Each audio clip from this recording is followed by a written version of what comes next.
Não falei que hoje eu ia estar mais bonitinho? Aí, ó.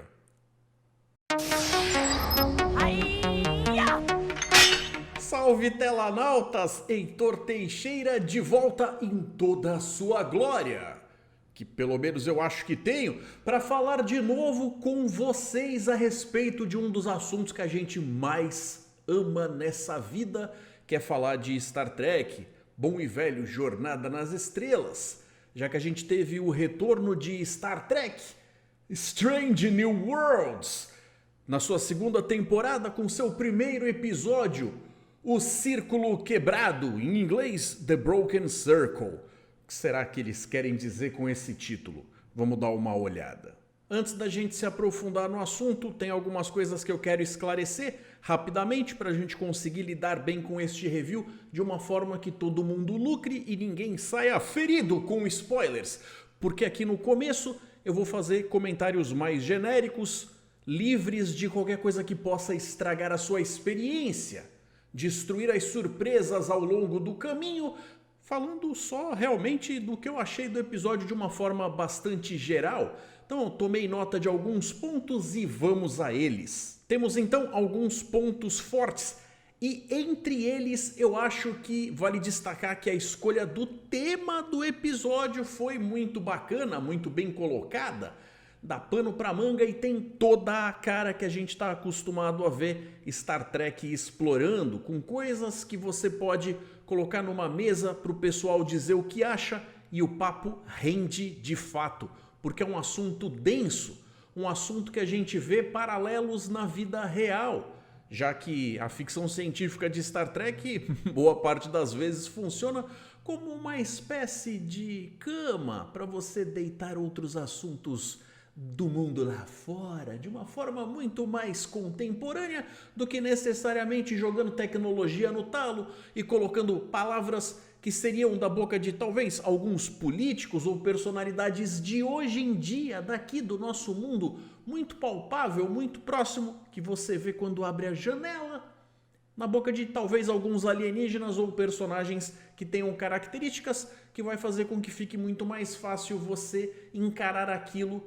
vindo deles, do que se alguém tentasse esfregar alguma verdade, alguma ideologia na cara e muita gente ia acabar olhando e falando, não é bem por aí, não concordo, não é minha forma de ver a vida. Mas quando você coloca a coisa assim, como descobriu o Gene Roddenberry lá atrás, na época em que ainda tinha censura, se você desse aquela maquiada, aquela mascarada no assunto, você consegue lidar com certas coisas muito densas, muito importantes, de uma forma que talvez os olhos mais incautos nem notem. Então a gente está falando sobre coisas sérias, sim, mas eu tenho certeza de que muitos de vocês vão discordar das coisas que eu vou colocar aqui nesse vídeo, e essa é uma das belezas. Como eu não sou o dono da verdade, eu não estou apontando para vocês os significados, mas os significados que os meus olhos perceberam nessa história. Vai ser muito bacana ver se vocês concordam comigo ou não. E se vocês não concordam, por favor, quando chegarem nos comentários, sejam educados, coloquem as coisas que vocês acharam, os pontos de vistas, mas bem elaborado, como eu sei que vocês, telanautas, esse grupo seleto de pessoas tão inteligentes é capaz de fazer. Essa conversa acaba sendo edificada e ficando muito mais bacana assim. Nada de perseguições baratas, acusações ou briguinhas no campo dos comentários. Tô de olho. Inclusive, o tema abordado aqui me lembra bastante as situações que acontecem em Star Trek 6. Por motivos bastante óbvios depois que você assiste. Já que a gente vê ali algumas coisas que fazem com que situações que já deveriam ter sido superadas estejam de forma artificial sendo infladas para o ganho de poucos. O que é muito triste, mas acontece o tempo inteiro, não dá nem para chamar de ficção. Isso que eu vou dizer agora eu não considero um spoiler, já que qualquer um que andou vendo aí os trailers do próprio episódio com a divulgação promo sabia que os Klingons iam retornar. Devo dizer e acrescentar que eles voltaram de uma forma que para mim foi bastante satisfatória. Eu não vou entrar exatamente na polêmica da mudança que fizeram no visual dos Klingons, porque esse é um assunto que toma bastante tempo e não é o foco desse vídeo aqui. Mas de qualquer forma, sem querer falar que eles ficaram melhores ou piores por estarem com esta aparência que eles aparecem aqui, apesar de ela por si só não fazer 100% de sentido, já que nesta época, em teoria, nós deveríamos ter os Klingons de testa lisa com uma aparência mais humana. Ficou estabelecido que eles têm uma diversidade grande e a gente consegue ver um tipo deles lá, que eu acho que a pessoa vai ter que ser muito espírito de porco para reclamar, mas tá tranquilo, tá favorável, a gente vai assistir isso aqui, aonde eles nem chegam a ser de fato o foco, mas não acho que ninguém vai reclamar dos Klingons que aparecem ali. Podem até questionar alguma coisa da sua conduta, da forma como se comportam, como falam, as coisas que dizem, mas de qualquer forma isso é outra coisa que faz parte especificamente do desenrolar do episódio. Porque a gente tem que lembrar que o que a gente está vendo nesse episódio não são necessariamente os representantes de suas facções, sejam da Federação ou do Império Klingon, mas indivíduos, pessoas que agem de formas que não devem jogar em cargos de responsabilidade em cima das costas daqueles que os lideram ou os representam. Outra coisa que eu gostei bastante no episódio foi o fato de que eles conseguiram manter essa coisa de deixar todo mundo brilhar. Todos os personagens têm um bom tempo de tela, inclusive até pelo talvez excesso de personagens, alguns deles não estão presentes nesse episódio, apesar de aparecerem, eles vão cuidar de outras coisas em outros lugares, coisas que eu tenho certeza que vão ser muito bem tratadas em episódios que irão se seguir, para não dizer no próximo. Então a gente diminui, dá uma enxugada na quantidade de gente que deveria receber o foco, e nessas todo mundo tem um tempinho para brilhar, todo mundo tem um tempinho para conseguir contribuir um pouco. Não fica aquela coisa de que o pessoal vira pano de fundo, vira mobília e só uma pessoa faz as coisas, como já foi reclamado que aconteceu em uma ou outra série aí atrás, que eu no momento nem lembro bem qual que era. E outra coisa que curiosamente eu vou colocar como um dos pontos fortes, apesar de eu saber que muita gente vai ver isso como uma quebra terrível de canon, são as explorações que fazem com as emoções do Spock, mas a galera tem que lembrar que o Spock que aparece lá em Where No Man Has Gone Before, o episódio oficial piloto da série clássica, nossa querida TOS, tinha um jeitão de ser que mesmo lá ainda arrisca um sorriso e tal, mas ainda não era a construção daquele cara sério, sisudo, estoico pra tudo, que levantava no máximo aquela sobrancelhinha e tal. Antes, desde lá da época do The Cage, ele era outra conversa. Ainda não se tinha nem chegado exatamente no consenso de como iria agir um vulcano. Ele chegava até a dar a risadinha lá, se você lembra. Então nesta fase, inclusive pelo fato de ser meio humano, a gente sabe que não foi uma coisa natural para o Spock ter simplesmente sido filho do Sarek e da Amanda, ter sido criado em Vulcano e pronto, ele era um vulcano como qualquer outro. Não! Nós tivemos indicações de que ele teve uma infância, adolescência e juventude onde ele tinha sim que lidar com muitas situações onde ele acabava enfrentando olhares acusatórios de colegas. Quanto mais jovem, mais as situações escalavam para coisas desagradáveis, como a gente chegou a ver inclusive em The Animated Series, onde ele sofria bullying, o que foi explorado também em Star Trek de 2009.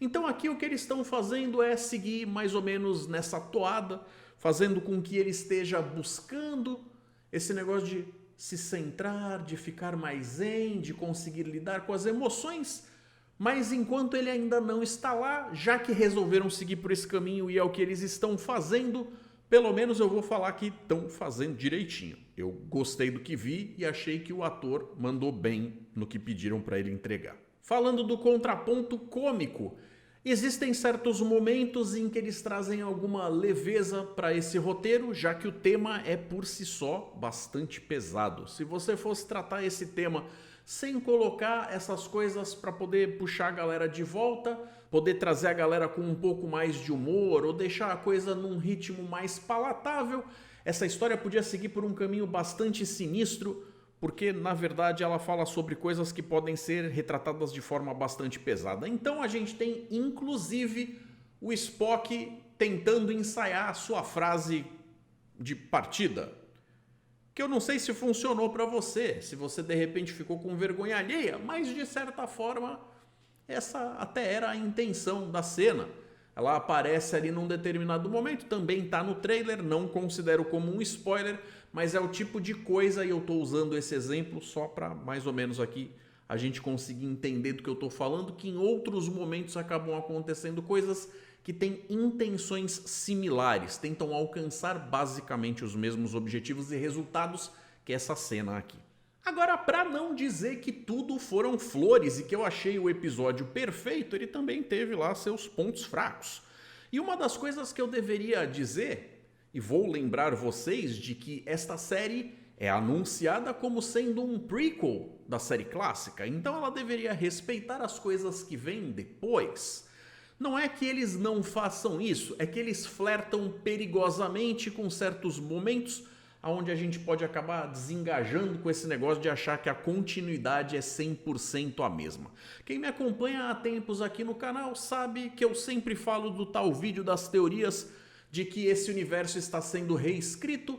Vou deixar este link deste vídeo nas descrições e também vou colocar ele no comentário fixado, caso você queira saber de que raios é que eu estou falando, mas seria, de certa forma, uma coisa que vai de encontro, inclusive com as palavras de um dos showrunners, já que o Akiva Goldsman disse que eles iriam lidar com o canon de uma forma a ser um apoio, mas iriam ignorá-lo sempre que ele entrasse no caminho de uma boa história.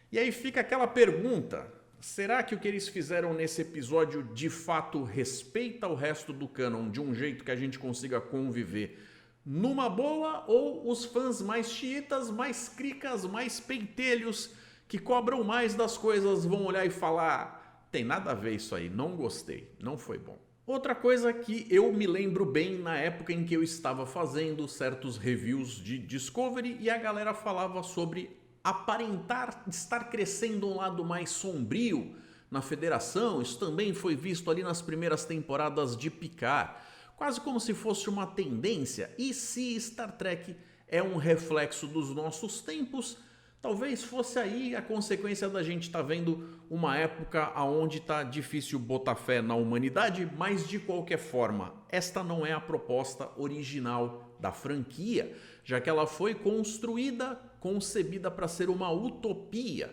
Você ter momentos onde a situação sai do controle, as pessoas têm que lutar para fazer a coisa certa é aceitável.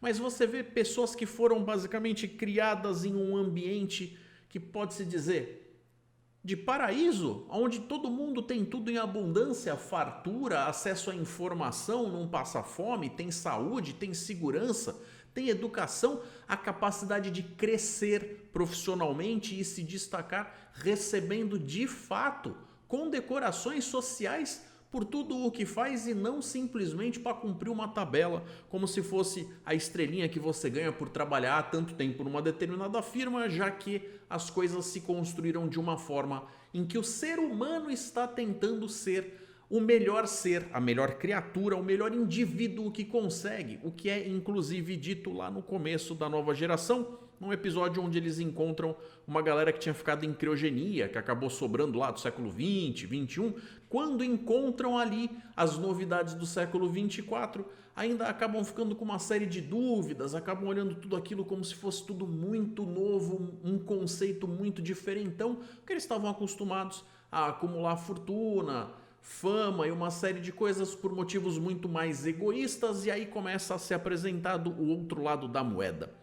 Então, se a gente está falando aqui de uma galera que vive no século 23, você ter pessoas agindo da forma como é proposto dentro do episódio, mas eu ainda não vou dizer exatamente o que, porque ainda não estou entrando em spoilers, começa a ficar uma parada meio de o ser humano tem muito a crescer, e se você colocar ele numa situação onde certas situações ruins, certas coisas ruins possam trazer o coraçãozinho humano de volta para uma época de maior ganância, aparentemente é o que vai rolar.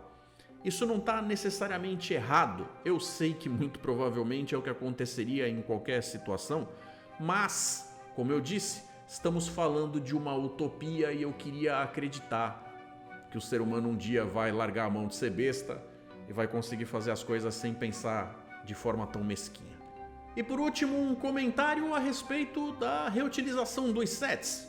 De novo, não tem nada errado com isso, mas em dado momento do episódio fica bem evidente que eles estão partindo para aquele negócio de colocar a situação acontecendo dentro de cenários que eles já têm, até porque dinheiro não cai do céu. Então, tudo bem, eu faria o mesmo. Galera, então antes de entrar na parte com spoiler, esmiuçando um pouco mais as ideias individuais do episódio e soltando o verbo sem medo de ser feliz, vou ser obrigado a pedir para vocês que deixem os likes de vocês. Isso é o que me motiva a continuar fazendo vídeos cada vez melhores, com a intenção de chegar em mais gente, para de repente fazer o canal crescer e quem sabe um dia se tornar um império mundial do entretenimento. Você pode fazer parte disso. Vem pra cá, se inscreve aí, já ativa as notificações e torne-se um telanauta, a família de comentaristas mais bacana da internet que cresce a cada dia. Vem fazer parte disso, tem tanto conteúdo bacana aqui e vocês ajudam a fazer ele cada vez melhor, inclusive através do momento dos telanautas, que eu sou obrigado a explicar, porque a gente tem bastante gente nova chegando que talvez esteja me ouvindo falar com aquela cara de não faço nem ideia do que é isso. Também vou deixar as regras de participação na descrição do vídeo, mas basicamente o convite é para vocês participarem. Quando eu faço um vídeo, vocês veem o vídeo e podem usar esse campo de comentário para dizer o que vocês acharam a respeito das coisas desse episódio. Então quando chega o próximo episódio, no caso da próxima semana do episódio 2, eu vou fazer o review do segundo episódio e vou ter um momento onde eu vou ler tudo o que vocês colocaram lá no campo dos comentários usando o Responda 2 pontos, que é um combinado entre a gente que se vocês colocarem o Responda 2 pontos, significa que vocês não só querem, como permitem que eu use o texto de vocês na tela. E aí eu respondo, seja lá se for pergunta, crítica, elogio, teoria, devaneio, comentário solto, o que vocês quiserem. Apenas peço que sejam educados. Mas o convite está feito, vem comigo, a gente vai começar uma safra nova, já que a gente está no primeiro episódio desta série que está começando, e em breve eu tenho certeza de que a participação de vocês vai estar bombando. Então a partir de agora fica aí o aviso, a gente vai começar com os spoilers. Não vão dizer que eu não contei para vocês, que vocês foram pegos com as calças na mão, porque a partir de agora a coisa vai ficar séria aqui, nessa bagaça. E tenho dito. O episódio começa, é claro, lidando com elementos e consequências da temporada anterior, como por exemplo a prisão da Una, a ausência da Laan, que foi cuidar da garotinha, tentando devolver ela para os pais. A gente tem, como eu falei, o estado emocional alterado do Spock, que meio que já estava tentando se tratar para ficar ali mais relax. Um vulcano mais típico, mas teve que baixar a guarda dessas emoções quando estava no episódio dos Gorn para poder enfrentar os caras, para dar uma de Kratos, colocar aquela fúria espartana vulcana para conseguir lidar com a situação. Ele desceu essas coisas e elas não voltam simplesmente assim, porque você cruzou os dedinhos e pediu com jeito. Ele vai ter um trabalho para fazer isso acontecer. É claro, também tem os assuntos pendentes de um suposto romance ou falta de com a enfermeira Chapel. E tem ainda a vaga tanto no posto de engenheiro quanto de chefe de segurança, já que os personagens que cuidavam dessas áreas não estão disponíveis por enquanto.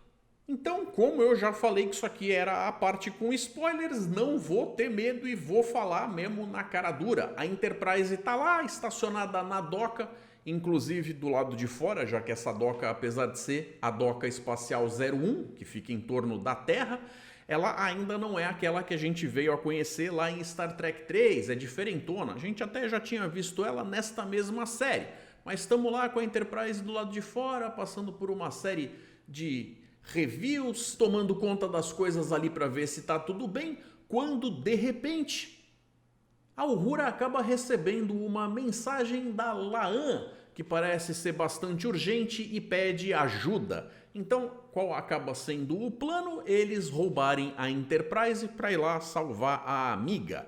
Nesse ponto eu vou falar para vocês.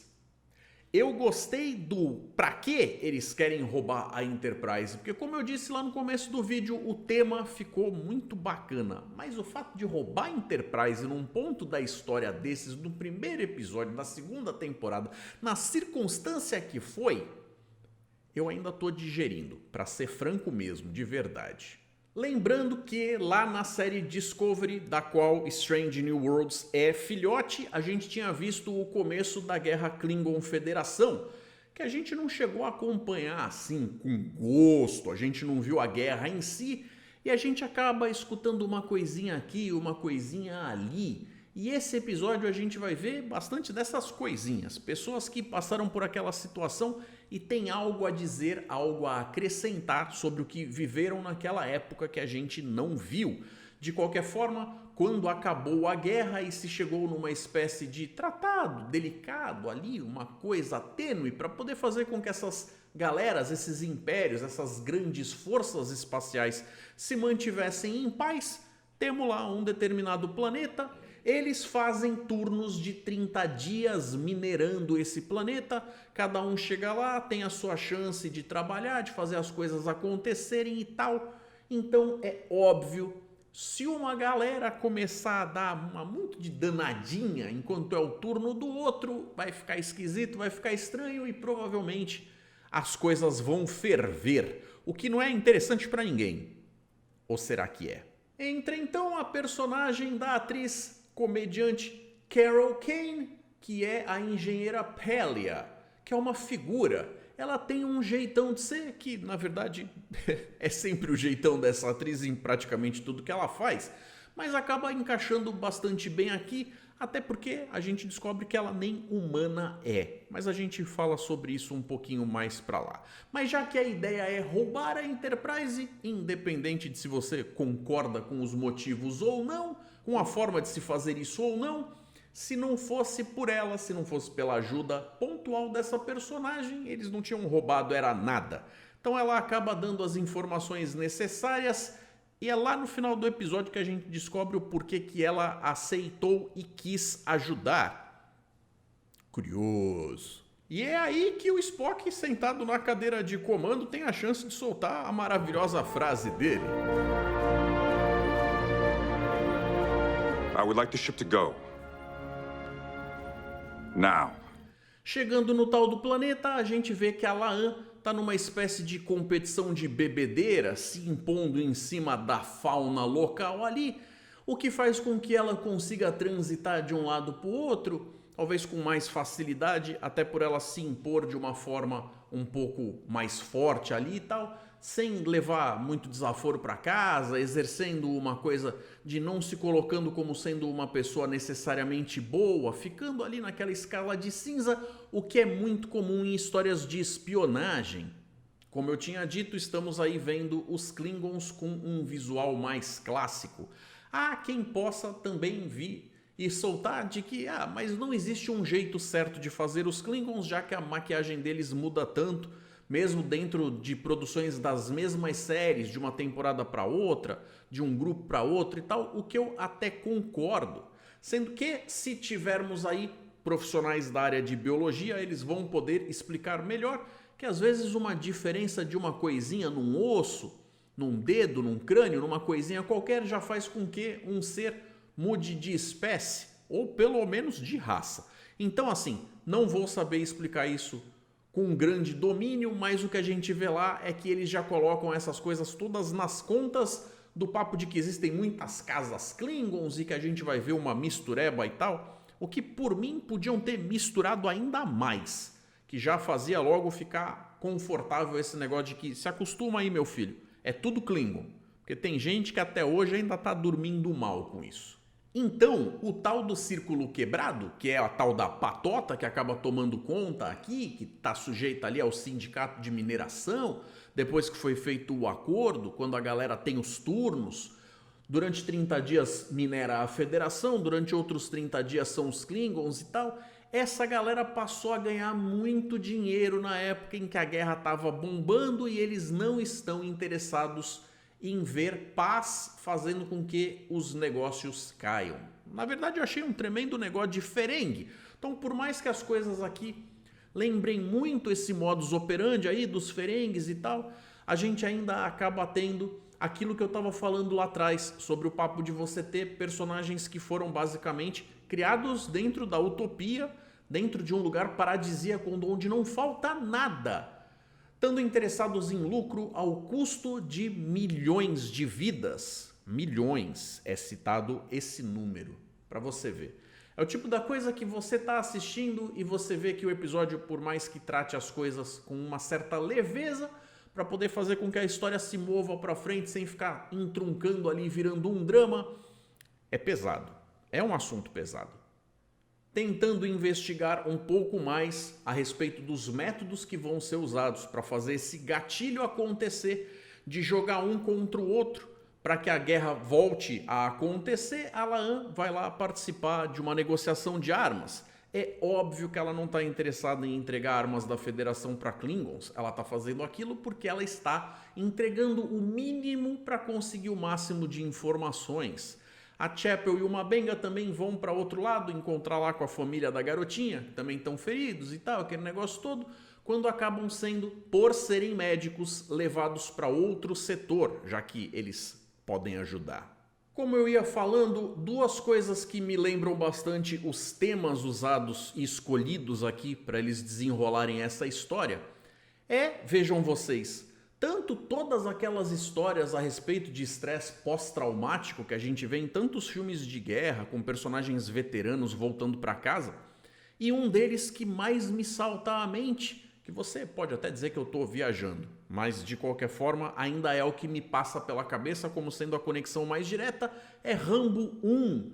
Quando a gente vê o Rambo passando por todas aquelas imagens, todas aquelas coisas, da vivência que ele teve no Vietnã, de todos os confrontos, aquelas coisas todas, e ele tentando voltar a se enquadrar em uma vida civil tranquila, saudável nos Estados Unidos, acaba sendo visto como alguém indesejável.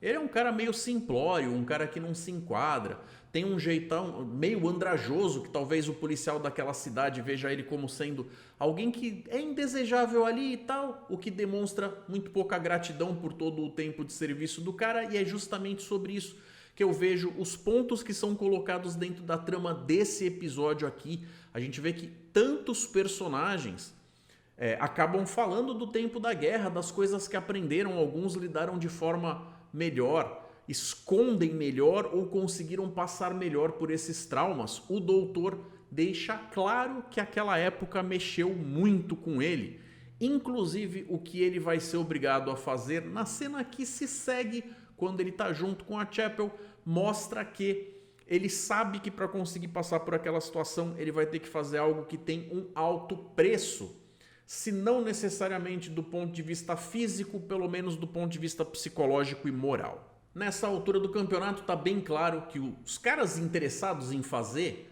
a encenação de ataque estão tentando conseguir a maior quantidade de equipamentos da Federação para justamente jogar em cima dos Klingons de um jeito que gere provas.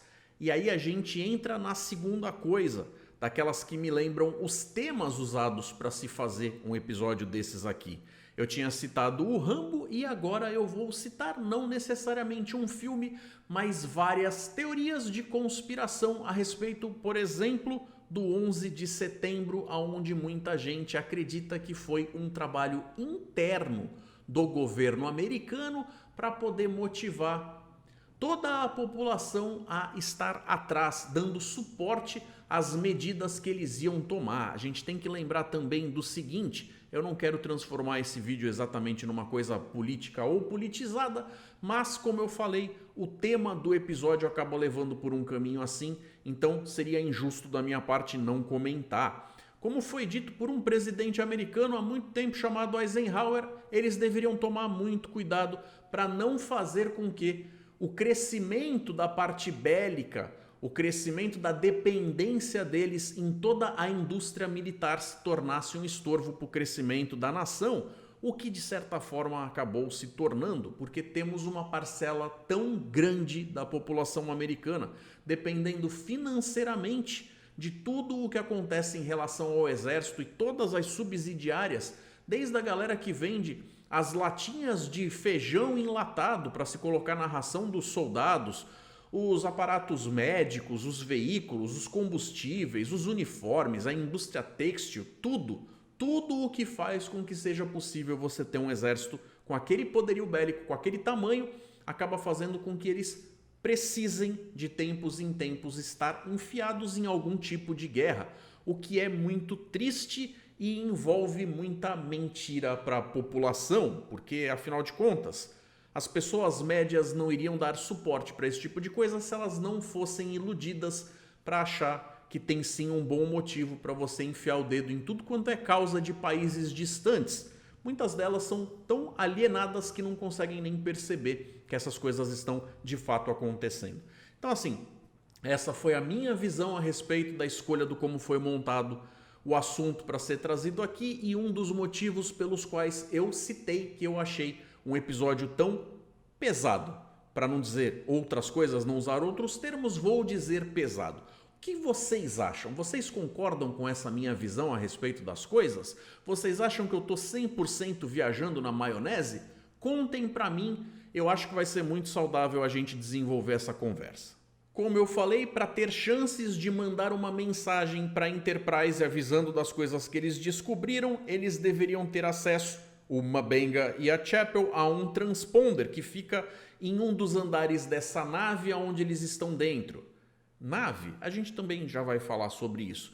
Mas de qualquer forma, para conseguir chegar até esse lugar, eles são obrigados a usar um tipo de doping, que não é exatamente uma coisa que alguém que tem a mentalidade deles vai querer fazer simplesmente por motivos de recreação. Ele sabe todo o peso que aquilo tem e o quanto aquilo vai cobrar. Como eu falei, tem a implicação moral, porque apesar da pessoa ficar extremamente forte, com muitos dos seus reflexos apurados, uma capacidade de agilidade gigantesca, até para incluir bastante cena de ação no episódio, já que não dava para contar uma história dessas de uma forma ali tão calma, de uma forma só no blá blá blá. Eles fazem momentos muito bacanas que se justificam em cima do uso dessa droga, mas que também tem um potencial muito grande para fazer o seu usuário acabar beirando se tornar um homicida, porque a pessoa perde a capacidade de julgar até onde vai usar a sua força numa determinada situação e aí ela pode se arrepender de uma forma que nunca mais vai deitar a cabeça no travesseiro e dormir com tranquilidade.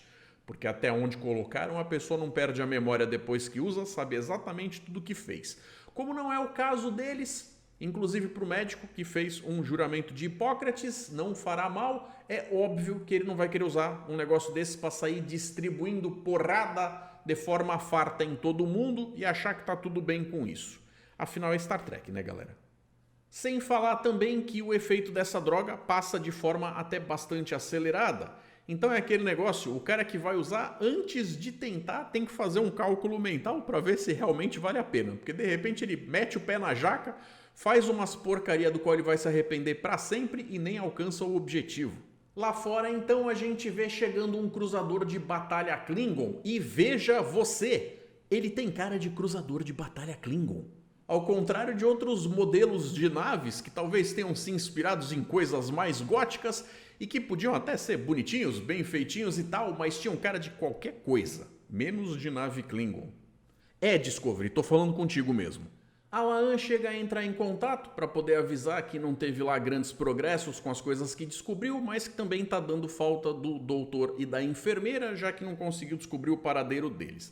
Lá em cima eles acabam recebendo uma mensagem, justamente do tal transponder daquela nave aonde eles estavam dentro.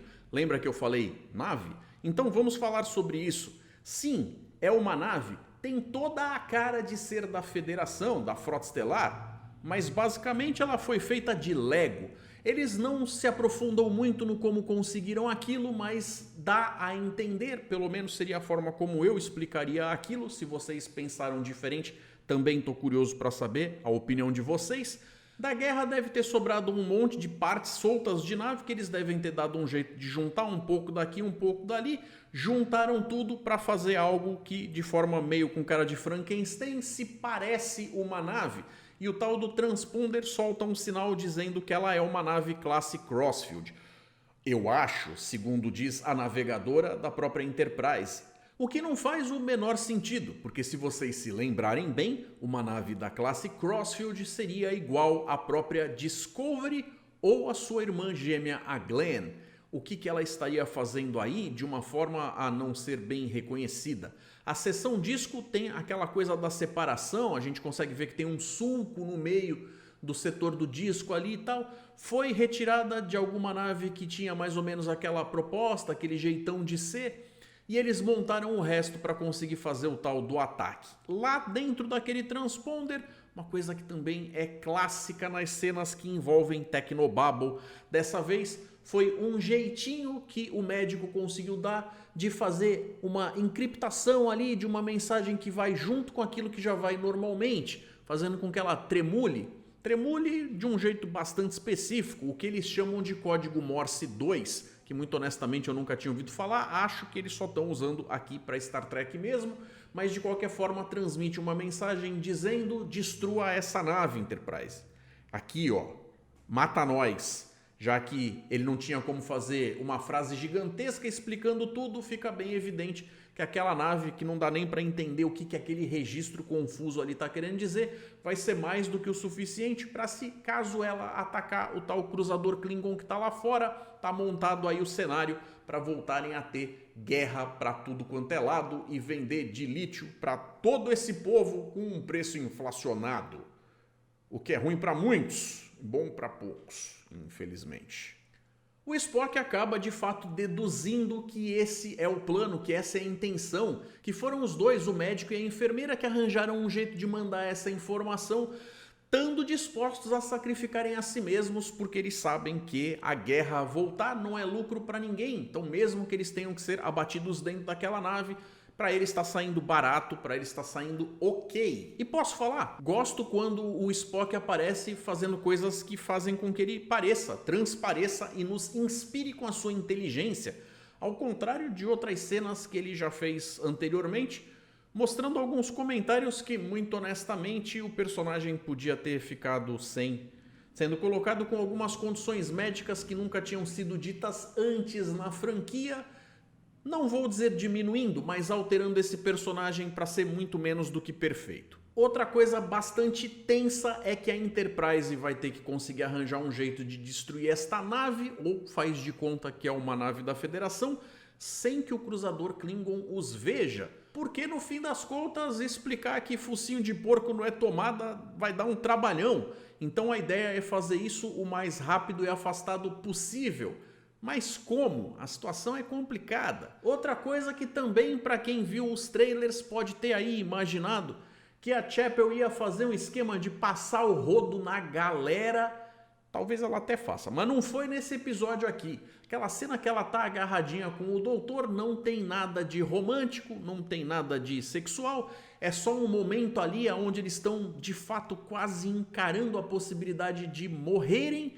E aquela coisa de um ser humano que vai com a cara do outro, tem apreço, tem carinho pelo outro e eles precisam ficar juntinhos para aumentar as chances de sobreviver. Transmite uma coisa ali de uma conexão, mas que se você reclamou, você foi apressadinho, menino ou menina. Toma cuidado com isso aí, é pré-julgamento, não é legal.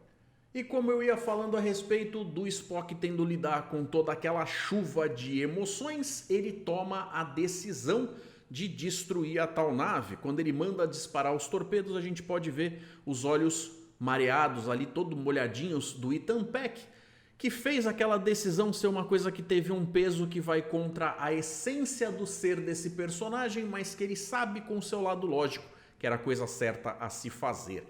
De qualquer forma, eles ainda conseguem resgatar por causa do capacete com o beaconzinho lá, com o farolzinho, avisando que eles estavam no espaço, aquele negócio todo. É óbvio que esses personagens iam ser resgatados, eu não estava com medo nesse sentido, só queria que a história fosse bem contada. De qualquer forma, ficou aquele negócio da gente ver o Spock correndo lá para aquela plataforma de teletransporte, preocupadaço com a Chapel, e a gente vê que ele tá com um coração na mão, o cara tá uma pilha de nervos e tem que lidar com esse tipo de coisa, por mais que ele quisesse reprimir, como todos nós, como lembra o próprio Mabenga para ele. Eles acabam sendo vistos pelo capitão do cruzador de batalha Klingon e o Spock acaba tendo que se explicar. Ele chega lá com aquela dignidade vulcana, contando as coisas e insistindo na ideia de que vulcanos não mentem, quando o capitão do outro lado diz pra ele que eu não acredito nessas coisas de lendas, pra mim eu só fico satisfeito quando eu vejo o outro cara ali, olho a olho, frente a frente. Então o Spock, de forma bastante inteligente, acaba falando que seja e convida o cara pra ir tomar um pouquinho daquela sangria Klingon danada, que todo mundo acaba caído porque é forte pra danar. E é nessa cena que a gente vê ele com aquela cara bebendo o negócio ali, curtindo com os caras, que é o método que ele usa para vender a verdade de que eles fizeram aquilo pelo bem da paz, que foi uma atitude que ele precisava tomar, que não era um subterfúgio para esconder nenhum outro tipo de interesse secundário. Aí a gente vê de novo a engenheira Pelia e a gente descobre algumas coisinhas interessantes, inclusive a motivação dela ter ajudado a galera a roubar a nave, que eu falei que eu ia contar lá no começo dessa parte com spoiler, lembra? Ela é uma Lantanite, uma espécie que viveu na Terra misturada com os humanos sem ser percebida, olha o Men in Black aí, até o século 22, que é a época do Archer com a sua Enterprise NX-01, possivelmente porque até essa época os humanos não tinham motivos para desconfiar de outros povos que conseguissem se imiscuir, se misturar com a gente.